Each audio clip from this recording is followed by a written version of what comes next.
What's going on, peeps? You know, I was thinking about leaving Tally Hall Discourse in 2024 as I assumed that I've scratched every layer of that band's history to the point I was covering all the side projects and bands associated with them, until I found out on Last FM they apparently finally released a new album after 14 years in tribute to the prominent reactor and acclaimed hip-hop artist Flight Reacts. It is titled Broken Boy, which was put out on October 6, 2024, yet I can't find it anywhere, so I guess it's lost media? Jokes aside, that is what we'll be talking about in this video. Media that we know was photographed or recorded at one point but is now untraceable, gone forever, or kept somewhere away from us. This was a Michigan indie rock band that didn't become popular until a decade after their hiatus in 2011, meaning it is very likely that multiple parts of their history are now hidden in the sand waiting to be uncovered. With the 20th anniversary of their debut album coming up, it's time to see what past and present fans have been searching for. Let's get started.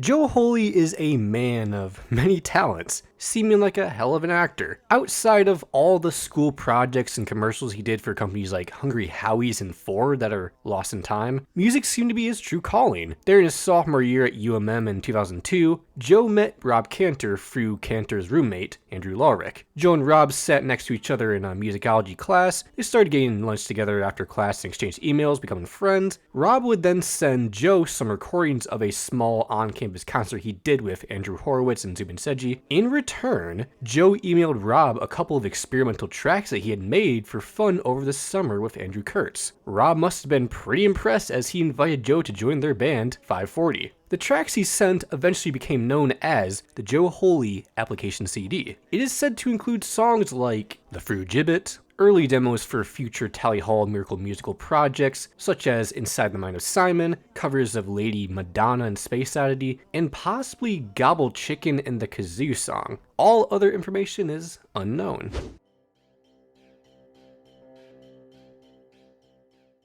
I decided to bundle these two together. Basically, fans are looking for the unedited video of Good Day without the TV effect, unless you count this fan edit, as well as the full music video for Taken for a Ride. All that remains is that crop version with the LAAF watermark. It was made for the Los Angeles Animation Festival. Contestants were allowed to edit it, add animation, and submit their own versions. The final video was never officially released by the band. The high quality version of the original template is also lost. In 2008, Andrew said they weren't sure about its official release because it was good but not excellent.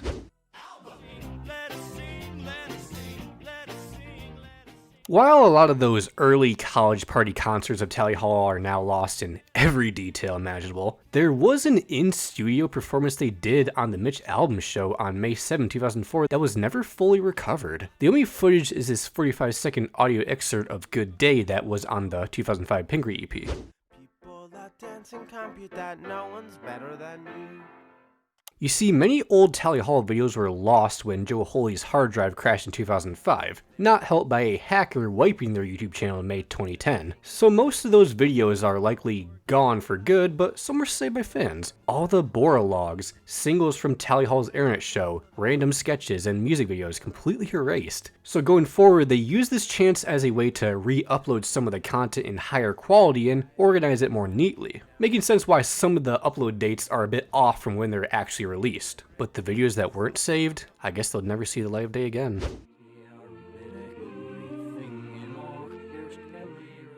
As discussed before, the early demo of the Mind Electric, known as Inside the Mind of Simon, was one of the many tracks sent to Rob, resulting in Joe being invited to join the band. It was originally planned for their debut album, but due to budget issues, it was cut. The song wouldn't get a full release until Hawaii Part 2 in 2012. However, nearly a decade prior, it was still a thing that they tried out. The only known live performance took place at the Pingree School on May 13, 2005. It wasn't until 2022 where footage surfaced of this performance thanks to an attendee singing a 16-second snippet to Hit in the Sand, Admin Not Fire. Nothing else has turned up since.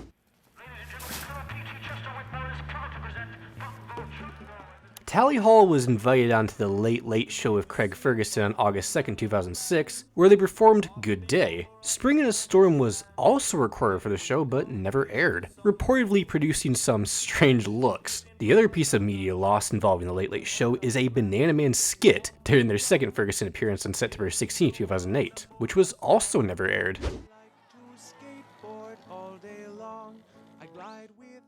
Happy Monster Band is a kids show that aired on Disney Junior from 2007 to 2008. All the songs in the only 2 seasons were written and performed by Tally Hall, at least in the US version. How they managed to pull this off is a mystery in itself. I would guess Steve Lauder had something to do with it. However, the UK version is different. Child actors were used for the singing instead. It's the Monster Hoedown, join your claws and swing around. It's the Monster Hoedown, join your claws and swing around. British fans of the group would find out about the UK dub, but could only track down a few episodes. From what is out there, much of the UK version appears to be lost media. But at least we got all the episodes where Tally Hall are present, right?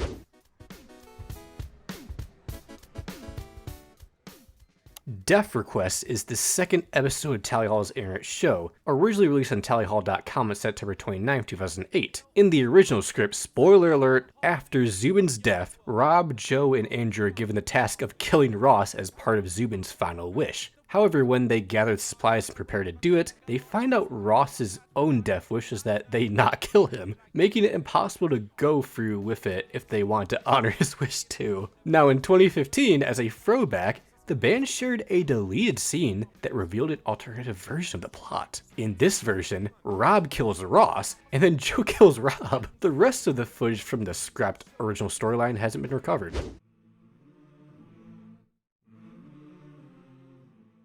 In September 2008, Tally Hall performed Welcome to Tally Hall in the Bidding on TV Guide's mVids. There was a video once available on Hulu but disappeared around 2011. Now only screenshots and a short blog post on Hidden in the Sand document the performance. Something tells me one of their admins have a video laying around, just a guess. Even through the Wayback Machine link, it didn't archive the actual video sadly. It included both the performances and an interview, where one member was called the John Lennon of the group. I wonder who.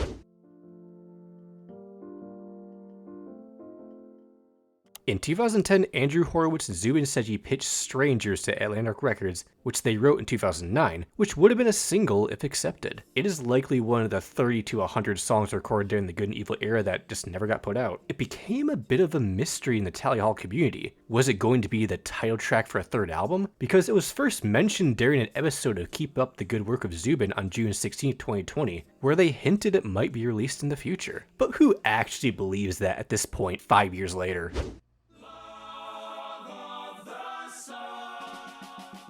The most famous piece of Tally Hall lost media is the unreleased music video for And from Good and Evil. The band only intended to make 2 videos for this album, one for Turn the Lights Off, which came out on October 18, 2011, and one for And, which was cancelled just a few days later on October 21st due to financial issues. It is assumed that issues were caused by the band leaving Atlantic Records between albums, so they had a much smaller budget at the time. All that is known about this video is that it was directed by Steve Lauder, who directed Hidden in the Sand, as well as part of it being filmed by unofficial 6th member, Bora. He also edited a rough version of the video, but the band wasn't happy with how it turned out. The video was supposed to include fan-submitted drawings of amstersands, and after it was cancelled, 137 of these were shared on the band's Facebook page. Nothing has been released since, but there are several fan edits out there that showcase what it could have looked like.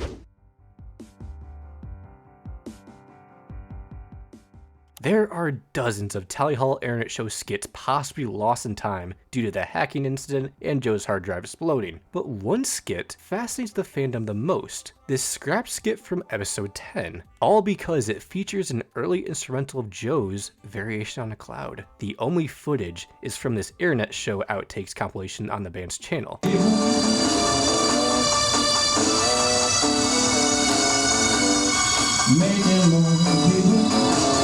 It was originally a stand-up comedy skit about people making people, but it was scrapped because it went on for too long. It was recorded years before Miracle Musical even existed.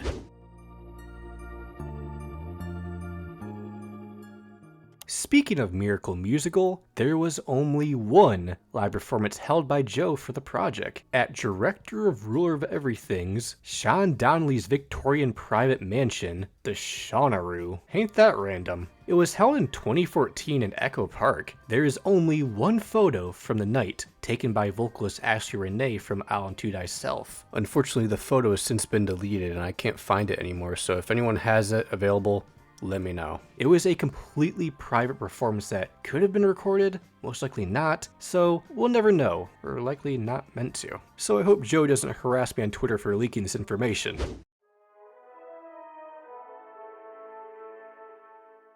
Given how weird and mysterious this band is that I've covered before on this channel, I'm not shocked many things about Cojum Dip are undiscovered. Might as well group them all here. I recall bringing up a possible unfinished documentary made by the band in the early 2010s. All those live shows, skits, videos included in What is Cojum Dip could have been part of it. One undiscovered song is Lost Demo from Space from their early days, we're talking 2005, is supposedly not a demo of 134340 Pluto. Then there's a surround sound DVD of their performance at the Duderstadt Center on February 18, 2005 that is lost. Plus, Cojum Dip reportedly had a reunion show at Ann Arbor's The Alibi in March 2008 that was only photographed once. Nothing else is known. Lastly, the lost demo album Cojum Orange.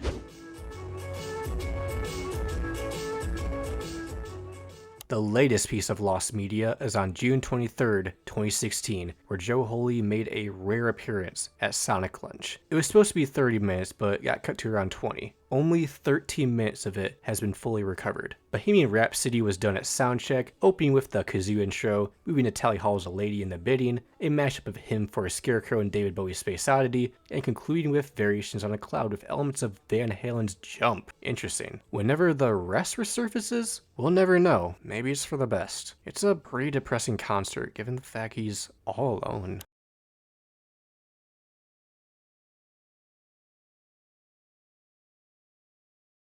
Okay, fine. You've got to be kidding me. Maybe this video was a mistake because I wouldn't know about primary love. Let's not get demonetized and keep this family friendly by describing this in the least explicit way possible. It is indeed a mpreg romantic webcomic picturing the members of Tally Hall in love, in more ways you don't want to know. Thankfully, most of the shipping comic is lost in history. Let's keep it that way, y'all. I'm sure there are more instances of lost media out there that will never get the attention they deserved. But let's remember, everyone, 2004 Welcome to the Tally Hall EP was lost until 2021, and Infinity Craft exists. There's also this alternative version of Rob Cantor's Shia LaBeouf called Padma Lakshmi. Running for your life from Padma Lakshmi, brandishing a knife, it's Padma Lakshmi.